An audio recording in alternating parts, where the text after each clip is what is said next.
What is going on, everyone? My name's Boyd. I'm back with some more Age Mythology. The Titans action spawning on the top of the map in the red color playing as Set. His name is Matreiuss. His opponent today in the blue color playing as Loki. His name is Ulysses or Ulysses. It's currently game number 5. It's game number 5 in this best of 7 final for the King of the Gods tournaments. If you want to see the other games of King of the Gods, I believe they're all up on a YouTube channel called Ray Del Age. Ray Del Age, yes. It's in Spanish, so you can work on your multilingual skills while enjoying Age of Mythology. Because surely you could just be like, oh, he's obviously talking about the 4-minute advance with Zeus, and that's what that means. It's this new meta build. 1-1-1 at the start. Very, very unique. Well, we got Loki here. Loki on Blue Lagoon against Set, against Matreiuss's Set. Now, this is one of those funny matchups where I'm not really sure what's good and what's bad. I've got no idea. I think Loki has some of the tools to beat Set. I think Set has some of the tools to beat Loki. And there's a little bit of a coin flip going on with the Hursa myth units based on what you get. If you get some good myth unit spawns from your Hursa, you're in a better position. And there's also some other crazy strats you can try, which if you're finding you're not having a lot of success with like the standard Hall of Thanes Hursa because your opponent is set up to defend against that with Axemen, you can always try not going for it.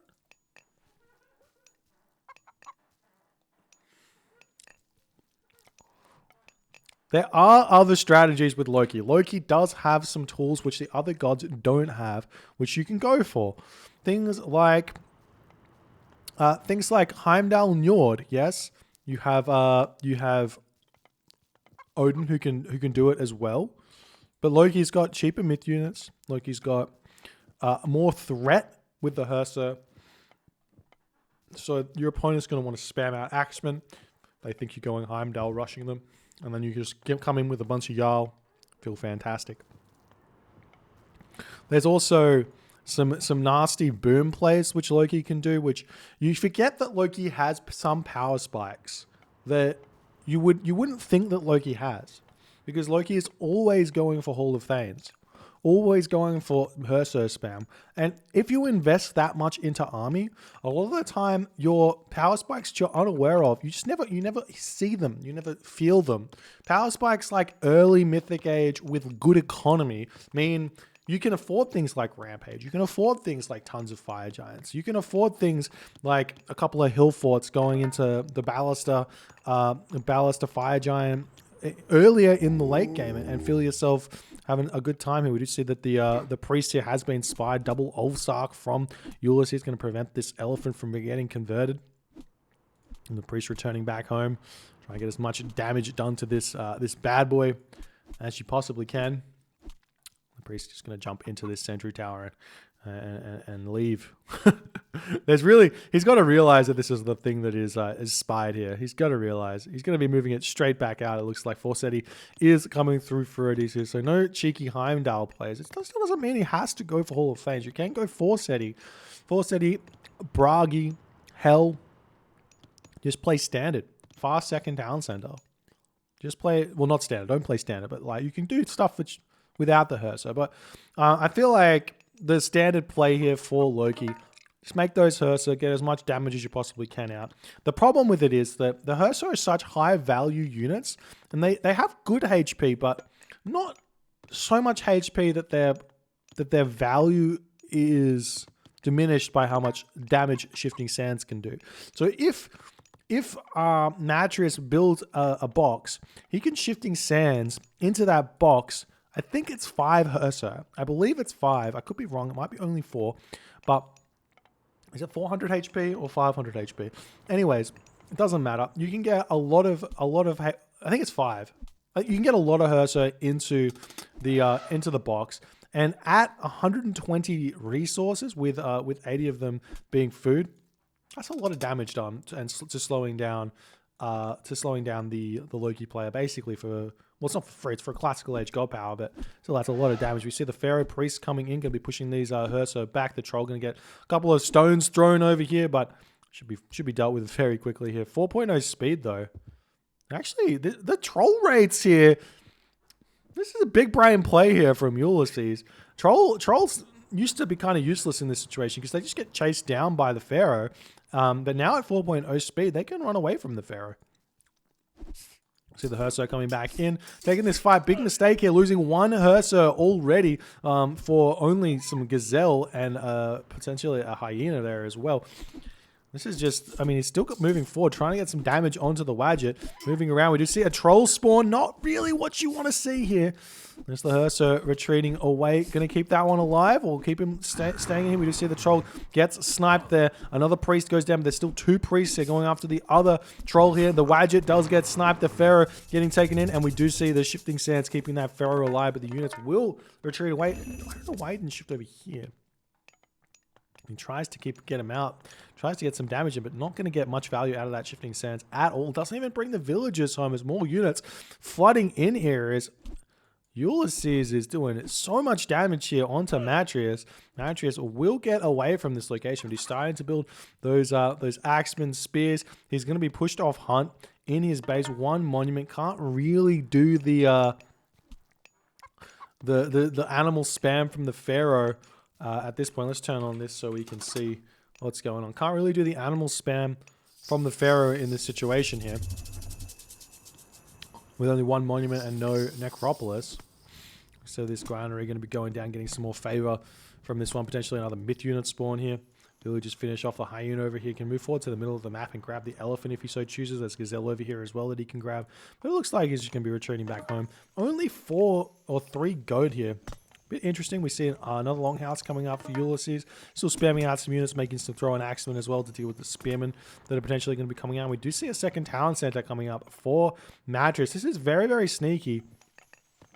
Very, very sneaky indeed. Obviously, I feel like Ulysses could very, very easily prevent that if he was over there. But actually, there's a couple of units here. It's 50 population, 57 population, so it's pretty equal at this point in the game. And the villagers come over here onto the chicken. Going to be eating those up. Armory coming down. Wadgets trying to get... Why are you building Wadgets? Huh? Like, Wadgets are good. Right? Don't get me wrong. People should build Wadgets more often. But not against Loki. Not against Loki. This unit is way slow. 4.18 move speed. Wait. Huh? No. It's 100% 3.8 move speed. Don't know what that is.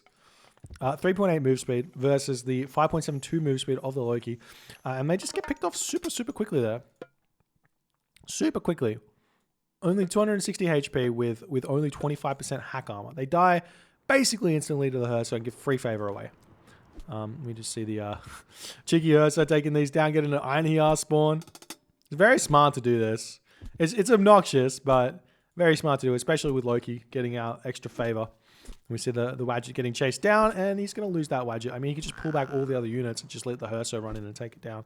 But he's not going to actually kill it off yet, and the priest will heal that one back up. That's still favor that he's grabbed from that Wadjet there, even though he doesn't clean it up completely. And do we see an armory up just yet? No armory for Ulysses. He looks like he's going full population. Classical age into the heroic age makes the most sense. We'll see how this game's going to go. We've got the units coming over here cleaning up the hyena. This is something that Matreiuss did in earlier as well, picking off the crocodile. Saving his villagers from having to do it. Makes sense. Ulysses is potentially going to look for an attack here. Pushing off this elephant. Potentially he can attack. He's got a lot of raiding cavalry. And for investing 300 wood into Hall of Thanes, I don't know.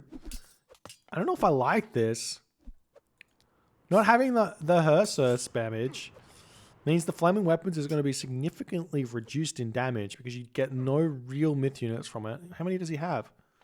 He's only got 5, 6 Ursa. He's chucking up the armory now. He is eating Gazelle over here. He does have some Zebra in the middle of the map he can move forward to, but this army comp, in this situation, if he didn't have Hall of Fanes, I'd probably be like, this is okay because it's an extra 300 wood, which means you get an extra 5 farms or something. That's not how math works. 4 farms, 5.5 farms. But you'd be in a lot better position. And you have more units as well, and you could get the upgrades for him. We see the Iron Heart spawn here. Does get that one there, so that's nice. A couple of Iron Heart. This could be like a mini flaming weapons here. It may be even possible for him to attack this location. Maybe. Maybe. Axemen starting to get built out of these barracks here. We do see that picking up these barracks is actually really, really big for Ulysses because it slows down the production completely of Matreiuss. And Matreiuss is just trying to get those Axemen out here. And honestly, I mean, the Axemen maybe not that good here either. There are a good healthy amount of her, so now 7. As long as he retreats them away and keeps them alive, he's okay. He's going to pick up the other barracks here as well. So the Einhia are going to finish that one off. No, he just leaves it alive with 130 HP. And he will pick that one off. There we go. Does fall. Nice play from Ulysses as more barracks need to get rebuilt. Matreiuss has got a lot of food in the bank now. No real gold here.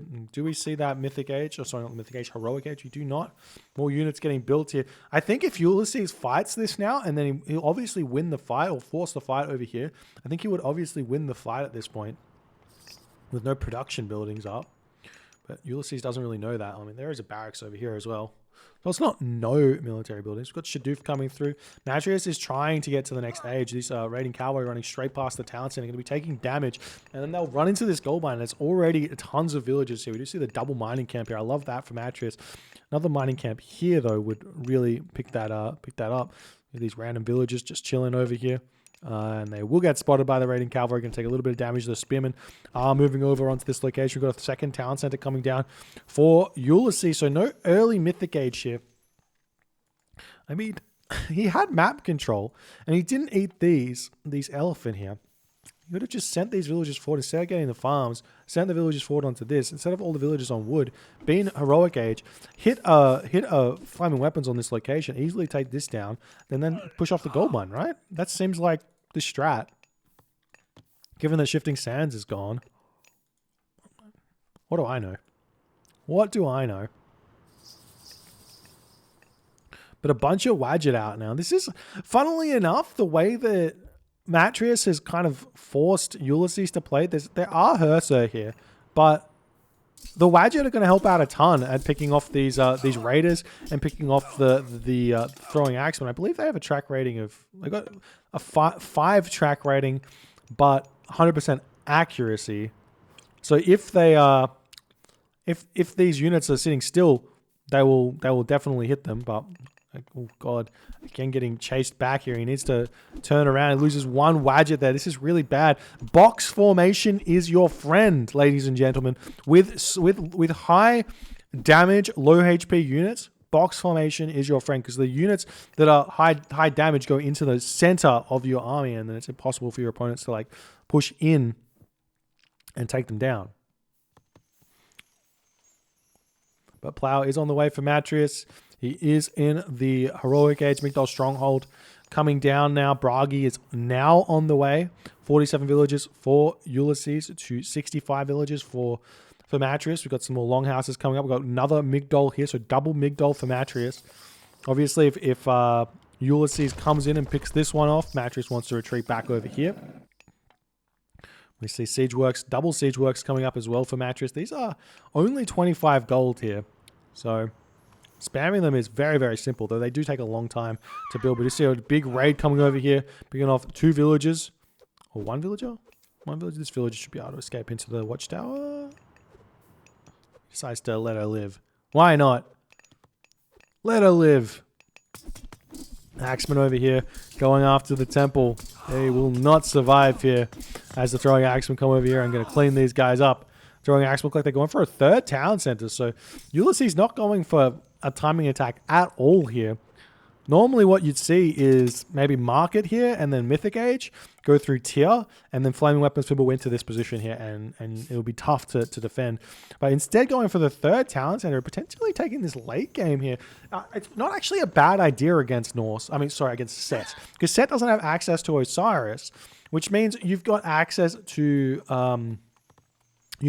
Fire Giants, which are very difficult to kill. Funeral Rite Priests, yeah, kinda. They get picked off really easily, though.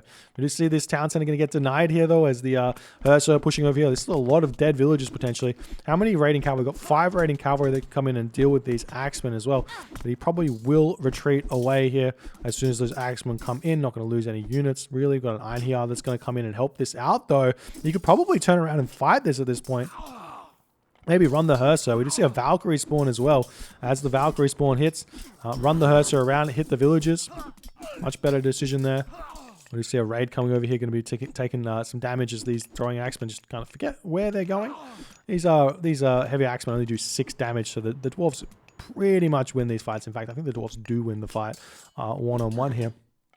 But all the units do get cleaned up. We've got some Wadgets coming over to help out as well with the myth units here. As the Valkyrie comes over, going to attempt to try and take down some laborers here. Got some more units coming forward. We've got to push forward with the siege works. I love that for Matreiuss. We'll see if that's going to get scouted or not by Ulysses. It is just outside of line of sight here. So very, very sneaky play. So you see double siege works coming up. Villagers getting pushed off this gold mine. We do see Tyr is the god. I don't think Tyr is the god of choice here. I think you don't go Tyr here.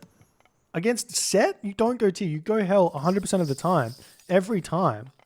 But maybe the Fimbulwinter is going to do enough damage to Matreiuss' economy that the Flaming Weapons follow-up after is going to be okay. We do see Horus is on the way as well for Matreiuss, so that's going to be a tough one to deal with as well. Tornado on the home base, on a second town center, or something hard to really keep the pressure up and get your town center back. And now the town center spots the siege works that's up. And there's the Mythic Age for Ulysses, and he's currently sitting at 114 population here. Ancestors does come down on this location. He wants to chuck that down, but way before Fimbulwinter comes in. But we do have a random Hersa here. Matreiuss always throwing away this Ancestors kind of willy-nilly. It is what it is. Another hill fort coming up for Ulysses to try and protect this gold mine here. And like, imagine a fire giant right now, or 2. How much favor does he have in the back? 100 favor. Put all of these villagers over onto the gold mine. There's Flaming Weapons Fimbulwinter, and this is defensive Flaming Weapons Fimbulwinter as well at 106 population. The Fimble Wolves push off this. That's actually a nice spawn of the wolves there. But there's the Mythic Age for Matreiuss. Ulysses trying to push forward with his units. He is starting to get some Huskal out as well to help with those Chariot Archers, these Fimble Wolves, causing some pain over here as well. But they will fall as the Fimbulwinter runs out there. Meanwhile, we've just got consistent pressure from these siege towers onto this location. Tornado onto the home base here. Picks off the temple. Picks off a bunch of houses. And will take down the town center. An absolutely devastating blow here as Ulysses has not gotten out. Masons has not gotten out fortified town centers. That is the answer to Horus, ladies and gentlemen. Masons, fortified town centers, and then you don't lose all of this. You definitely don't lose your town center. But now Ulysses is at 118 of 90 population, so he needs to get these town centers back, get these houses back, get his temple back. We will be seeing these buildings getting sniped down, though, as now Matreiuss is ready to get going. He's going to have to rebuild some villages, get his economy rolling again. How is he going with that economy? Kind of okay with irrigation. Needs to get shaft mine, and then he should be okay with the economic upgrades to just kind of spam for a while here. And we'll see these buildings going down very quickly. Throwing axemen come back to get this town center back up. Still pumping these out. We've got flood control coming through for Matreiuss as well. He wants to get all of the food economy that he possibly can here. Where if you send these Avengers forward here, you can easily prevent this town center from coming up. And that's exactly what Matreiuss is going to be doing now. He's got the siege towers, he's got the units, he's moving in to attempt to deny this location. Oh, he's going after the house. Ulysses has got all his houses back up though, so this isn't as much of a problem as you would think. But the town center looks like it's probably going to come back up because these Avengers just not coming in fast enough. The distraction with these units is nice as well. You see some walls coming up now for Ulysses. And still, like, no attempt to make Fenris Wolves or anything here. Maybe Fenris Wolves spammage here could have been an option to kind of deal with this, because there's no real answer to, like, 7 Fenris Wolves coming in and sniping the Avengers. We do see the siege towers coming over onto here. It looks like Matreiuss doesn't care about the town center here. He's just like, I am going to come over here and kill this location here. I'm going to take this one down. If I kill this, kill this, we're done. This is mostly just Axeman Avengers, and this army composition is actually really tough to deal with for Norse. You need Jarl is essentially what you need to pick this off, and we do have a couple of Jarl, but really not that many, and these siege towers just do so much damage. I don't know. Oh, he's actually out of gold on this location, so he does care about this a lot. I was going to say, I don't know how much he cares, but for some reason, he's mining this gold mine instead of this forward gold mine here, which was safe at that point. Now seeing these units coming through, doing so much damage. It's not looking like Matreiuss quite has the pushing power here, though. Maybe he does with the Avengers here. Not many Herser at all. We've got 100 population to 145 population, and Matreiuss is just powerhouse at this point. We've got the Avengers raid coming in here. This is always brutal, and as the Avengers just does splash damage to all these units as well when he gets that special up. Siege towers eyeing down the town center here. We've got fortified town centers coming in just in time, well, not just in time, but coming in to help defend this one. The siege towers will fall, and Matreiuss has to regroup some. These villagers getting pushed off have to leave that gold mine now. The Matreiuss is pushing over here, going to take this down, and Ulysses does decide to tap out in the 20th minute here of this game. GG. Well played by Matreiuss, but again, this is a similar pattern I've seen with Ulysses here. Same with the last game. Just their plan was not there. Ulysses' fundamentals in this game, quite good to be honest. He's got good upgrades. He's got good upgrades on even his units here with, I think he had heavy cavalry as well, maybe? Did he have heavy cavalry? I can't see a single cavalry unit. I can't tell. Anyways, he had good upgrades, but just that the strategic sense of this game just did not do it for me at all. If the 2 town centers was the strat, which I didn't mind, the follow-up there was hell, or 3 town centers, sorry. The follow-up there was hell for sure, getting out fire giants, right? That makes sense. Fire giants to deal with this set would have been fantastic. But Fimbulwinter, I just go, why? Unless the timing was there. If you went 2 town centers, Fimbulwinter, flaming weapons for a timing attack on this town center to push off the gold mine that was here, that makes sense because you win the game and with that push. But 3 town centers, not enough population, not enough resources to get the units out to make a push happen. And Matreiuss just gets away with it in this game a little bit because I feel like he wouldn't have held the timing push at all here, given how much damage Ulysses did on this location, on the raids and everything else. And that's that, as Matreiuss is crowned your King of the Gods tournament winner here. GG, well played by Matreiuss. Takes it in 5 games here. So if you guys enjoyed this series and enjoyed this game, please consider hitting the follow on the Twitch. If you're on the YouTube, hit the subscribe button. And if you really do enjoy these games and these casts, or the tournament, sorry, I should say, go and check out Ray Del Age on YouTube. And he's got all of the games up in Spanish to check out. And I will see you guys in the next game.